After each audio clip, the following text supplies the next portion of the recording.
fase que o mundo aí fora está vivendo. Só busca a Deus quando a situação aperta.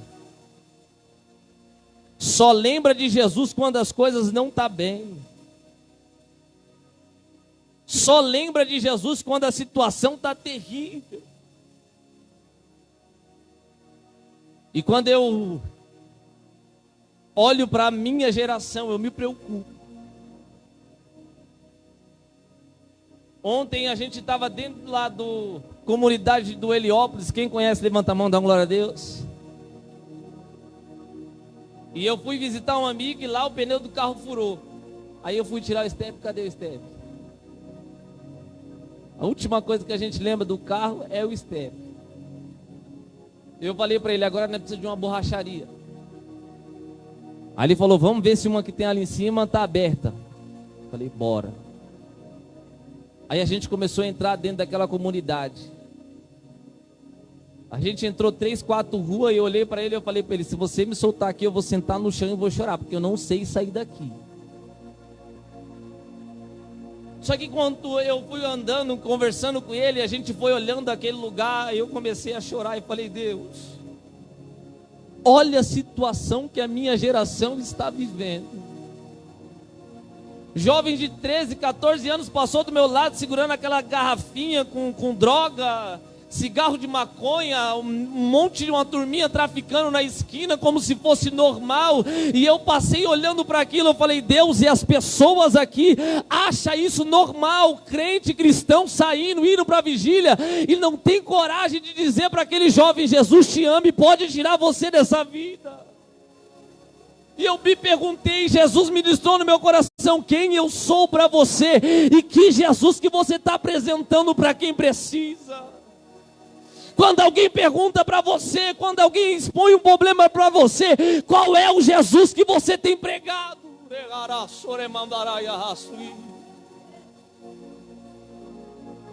E eu olhei para aquele moço que estava comigo e eu falei, cara, eu não aceito. Eu não aceito entrar numa igreja e ver igrejas vazias e bares lotados, adegas lotadas e Satanás destruindo a nossa geração. Eu não aceito ver esses jovens vivendo a vida que eles estão vivendo. Eu não aceito. Porque eu creio num Jesus que salva, que liberta, que cura, que batiza, que transforma, que deixou uma missão para a igreja e disse, calma, é só um pouquinho de tempo e eu estou voltando para buscar a minha igreja.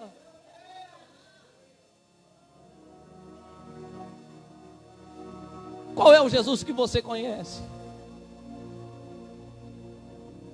Qual é o Jesus que você conhece? Porque Pedro, aqui ele está andando mais ou menos 2 anos e meio com Jesus para responder essa pergunta.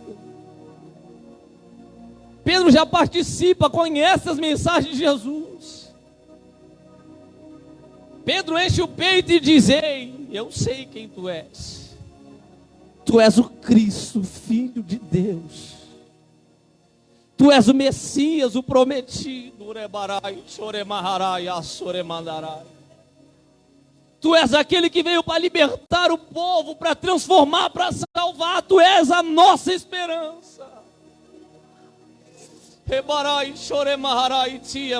E Deus te trouxe aqui para dizer uma coisa para você.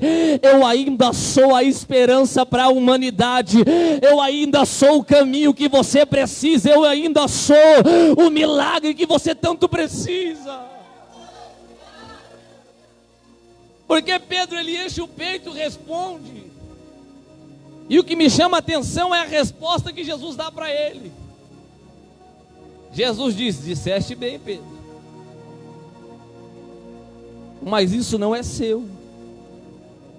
Isso o Pai te revelou. Pedro, isso daí não é de conhecimento humano, Pedro. Isso é de algo divino. Pedro, isso daí não é coisa da terra, Pedro. Isso daí vem dos céus. E quando eu olhei para isso, eu falei: obrigado, Jesus, porque eu posso dizer que Jesus, Ele é o caminho, Ele é a verdade, Ele é a vida. Por quê?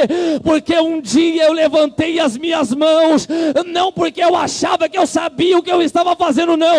Foi porque Deus olhou do céu, teve misericórdia e se revelou a mim e disse: filho, você precisa de Deus.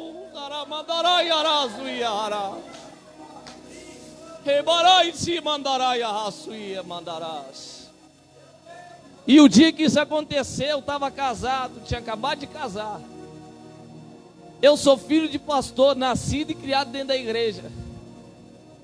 Sou músico, toco desde meus 11 anos de idade. Só que eu casei com 19. Você pode dar uma glória a Deus por isso?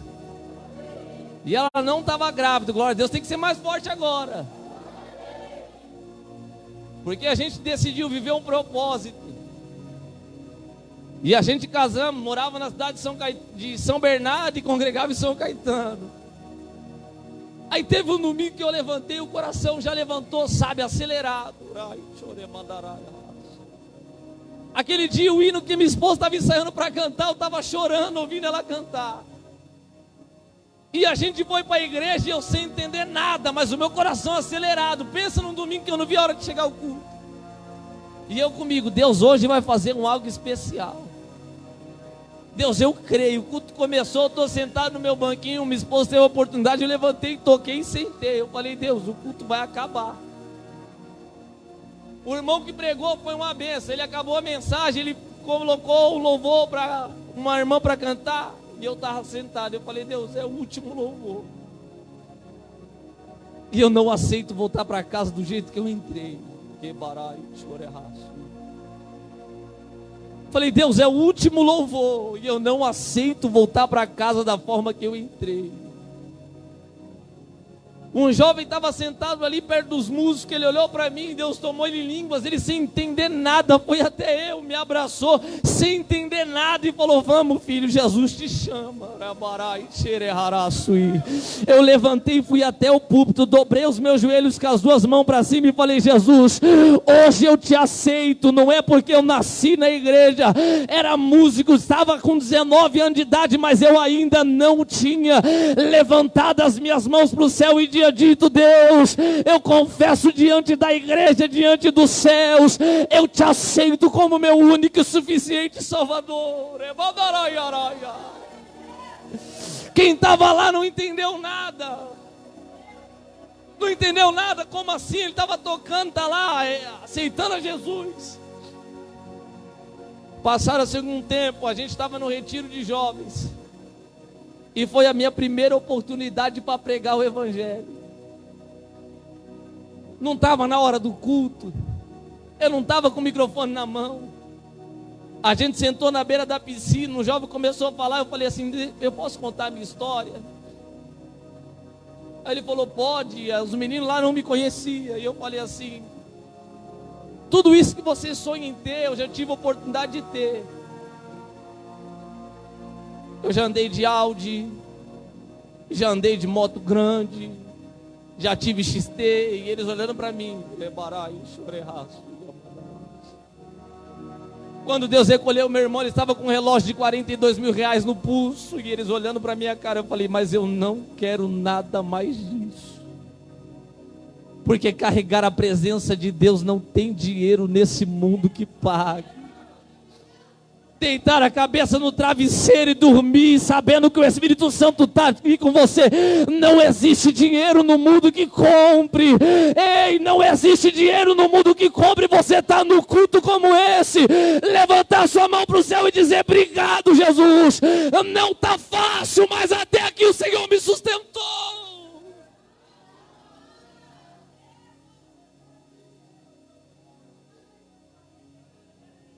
Aí eu perguntei: vocês lembram daquele dia? Um dos jovens falou: lembro. Falei: você sabe o que aconteceu? Ele falou: a gente imaginou que você tinha brigado, que você estava em pecado, sei lá, qualquer coisa do tipo. Eu falei: não, aquele dia eu aceitei Jesus. Depois daquele dia, todos aqueles jovens, um por um, levantou a mão na igreja e aceitou a Jesus. Porque todos eles eram filhos de crente, tinha crescido na igreja, mas ainda não conhecia quem era Jesus de verdade.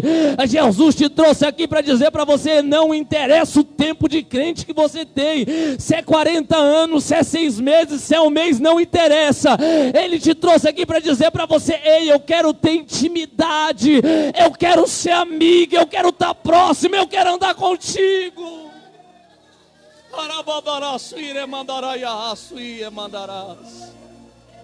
Porque Pedro, ele escuta, ele fala aquilo, aí ele já viu que, opa, é diferente esse negócio. Aí Jesus fala: ei, tu és Pedro, e sobre essa pedra edificarei a minha igreja, e as portas do inferno não prevalecerão contra ela. Jesus está dizendo para Pedro: Pedro, sabe isso que você acabou de receber? É sobre essa revelação que eu vou edificar a minha igreja.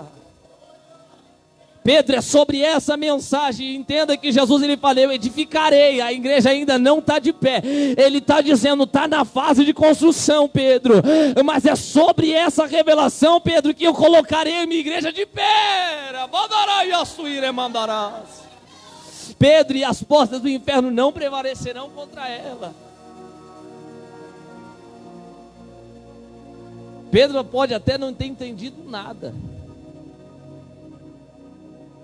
Pedro, ele ficou sem entender muita coisa. E eu perguntei para Deus e me coloquei aqui, eu falei: Deus, como é que foi isso? Aí o Espírito Santo me levou lá atrás. Fase de casado, tinha tudo, daqui a pouco não tem nada, passando uma prova que, meu Deus do céu, minha esposa, filha única, meu sogro é muito bem, eu sempre brinco com ela: você foi criado com Danoninho. Na minha infância era aquele leite C, não é? Aquele saquinho, o pastel, aquilo ali é soro, aquilo ali é horrível. Eu sempre brinco com ela: se quiser me chamar, não faça chuchu e nem frango, que é duas coisas que, meu Deus. E eu sempre brincava com ela, falava: você tomou leite ninho na sua infância, eu não sei o que é isso. E quando eu casei, eu assumi a responsabilidade da minha casa, e eu falei: você não vai passar necessidade. Mas chegou uma fase que não tinha, e eu falei: Deus, e agora? Eu assumi essa responsabilidade. E eu sou, com Deus, eu sou meio tinhoso. Eu sou orgulhoso para pedir ajuda. Para o homem eu não peço não, mas para Deus eu dobro o joelho e falo: Deus, eu não aceito, o Senhor me conhece. Só que aquele dia eu estou subindo do serviço a pé. E sabe aquele dia que todo mundo passa? Se você não passou, você vai passar. E eu já vou deixar o segredo. E eu falei: chega. Eu estou pedindo para Deus para ser fiel. Eu aceitei Jesus, eu sei que Jesus pode fazer. E eu estou a pé, Jesus, está tudo difícil, não tem nada, as portas se fechando. Eu vou parar, porque quando eu fazia um monte de bagunça eu tinha tudo. Ué, coitado, e Jesus lá de cima falando: sabe de nada.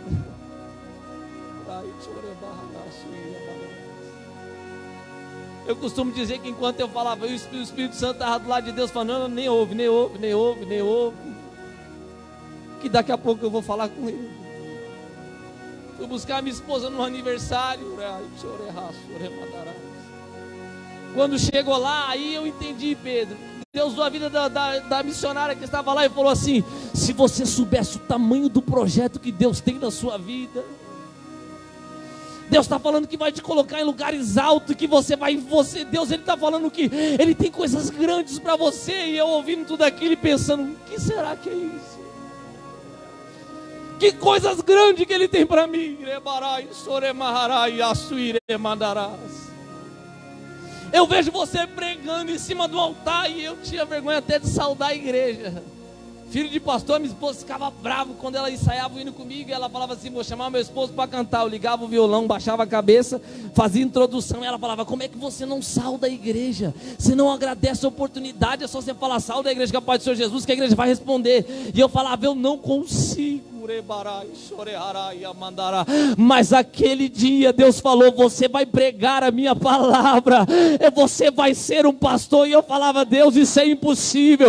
Até aquele dia eu não entendi o que Deus estava falando, mas hoje eu vejo que todas as vezes que eu pensei em parar, Ele sempre vem e fala: ei, é sobre aquela revelação que eu te dei que o teu ministério está de pé. Qual revelação? Eu morri na cruz para transformar a sua vida. Eu sangrei naquele madeiro para você estar de pé. Eu morri por amor de você.